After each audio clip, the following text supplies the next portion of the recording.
Tapi hari ini saya dapat kabar gembira. Menteri Agraria mengambil alih sedikit lahan. Cuma 12,6 hektar lahan di wilayah Bogor dapil saya. Diambil oleh negara dan ditetapkan sebagai tanah terlantar untuk kemudian dibagikan pada rakyat. Dulu bisa, nggak bisa.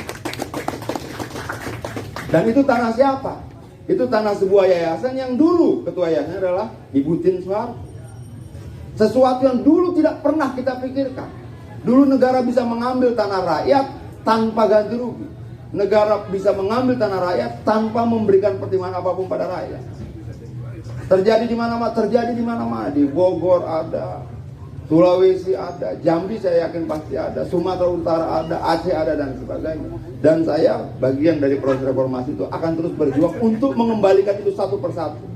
Mungkin tidak bisa semuanya dalam waktu yang seketika, tapi semeter demi semeter, hektar demi sehektar, sedepa demi sedepa, kita akan perjuangan untuk kembalikan rakyat.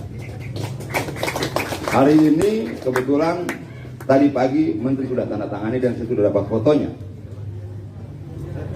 Tapi dalam rangkaian tanah itu masih ada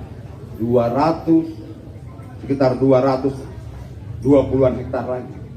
Tidak apa-apa.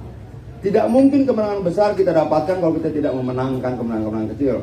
Perang itu adalah kumpulan pertempuran. Kalau kita mau memenangkan perang, kita harus memenangkan pertempuran demi pertempuran. 12,6 hektar, 12,6 hektar, 12,6 hektar, satu persatu. Tekad saya sederhana. Apapun yang pernah diambil dari rakyat, kita akan ambil kembali dan kita kembalikan pada rakyat. Dan perjuangan itu cukup panjang, sudah diperjuangkan oleh masyarakat sejak tahun 97. Nah, ini adalah kasus tanah yang sedang diberikan pada saya besok akan datang, saya pelajari satu persatu, bagaimana prosesnya dan sebagainya. Apakah mungkin ada tanah dikembalikan? Dulu enggak, sekarang sudah terjadi. Banyak orang bilang, Pak Presiden kita Jokowi ini kok cuma bagi-bagi sertifikat. Saya ingat obrolan saya dengan Presiden. Pak Presiden, saya bilang, negara ini harus berdamai dengan rakyat. Tidak mungkin negara ini terus berkonflik dengan rakyatnya. Saya pakai contoh Kaisar Jepang. Kaisar Jepang pernah minta maaf pada rakyat Indonesia dalam kasus Jugunian. Perempuan-perempuan Indonesia yang kemudian dijadikan sebagai perempuan penghibur untuk bala tentara Jepang. Jumlahnya ribuan. Dan beberapa tahun yang lalu Kaisar Jepang minta maaf secara terbuka terhadap seluruh korban-korban Jugunian. Kemarin Raja Belanda datang ke Indonesia dan minta maaf untuk seluruh kekerasan yang pernah dilakukan. Saya sampaikan pada Presiden saat itu, Pak Presiden, bagaimana mungkin bangsa lain bisa lebih menghormati hak rakyat kita dibandingkan bangsa kita sendiri? Bagaimana mungkin negara lain bisa minta maaf atas kesalahan dan kekerasan mereka, sementara kita tidak berani minta maaf atas kesalahan dan kekerasan yang dilakukan negara? Dan saya bilang suatu ketika negara harus berani minta maaf untuk seluruh tanah yang dia ambil secara paksa.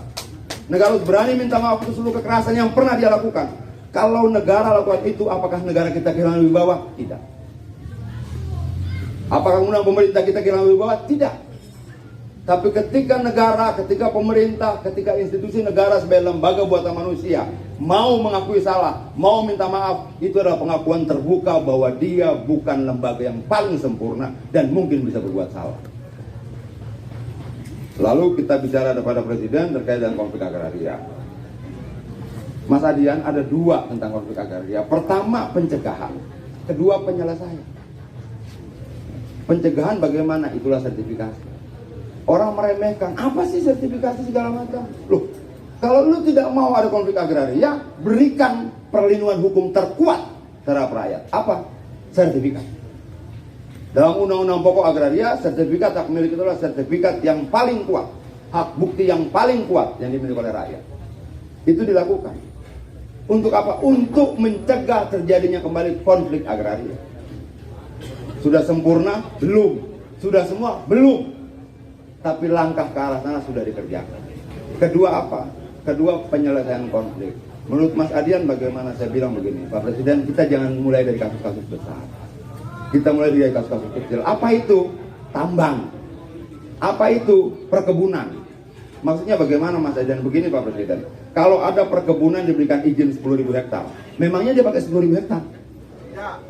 Dia bisa pakai 20.000, dia bisa pakai 30.000, dia pasti bisa pakai 40.000, dan itu dilakukannya berbelas-belas tahun, berpuluh-puluh tahun, yang keuntungan yang berlipat ganda. Yuk kita audit. Cecep punya berapa? Musa punya berapa? Semua punya berapa? Lebih kembalikan pada rakyat. Dan saya bilang Pak Presiden, kalau misalnya kita mau membagikan tanah dan untuk rakyat, kita nggak butuh nebang hutan baru. Kita audit seluruh hak pengelolaan, kita audit seluruh hak pakai, seluruh hak pengelolaan hutan dan sebagainya, dan kita bilang kamu ngambil kebanyakan. Izinmu 10.000, kamu kerjakan 20.000. Saya berikan kamu pilihan. Kembalikan ini pada rakyat dan kalian bantu rakyat mengelola tanah itu. Atau kamu saya tangkap, saya rendah sekian banyak karena kamu kelola sekian puluh tahun tanpa landasan hukum yang kuat. Itu salah satu bentuk penyelesaian konflik tanah rakyat. Banyak konflik yang lain, banyak sekali, karena pola dan metodenya tidak sama. Tapi menurut pendapat saya, dari gesturnya sepertinya Presiden setuju. Di pertemuan berikutnya saya tanya, Pak Presiden bagaimana ini? Sebentar Mas Adian, musuh kita sudah terlalu banyak. Susi nenggelamkan kapal, semua pengusaha kapal musuhan sama kita. Ini nenggelamin segala macam, tapi sebentar. Nah, saya akan tagih dia dalam periode kedua ini. Kalau saya ada kesempatan bertemu, saya akan tanya, saya datang untuk menagih janji Pak Presiden.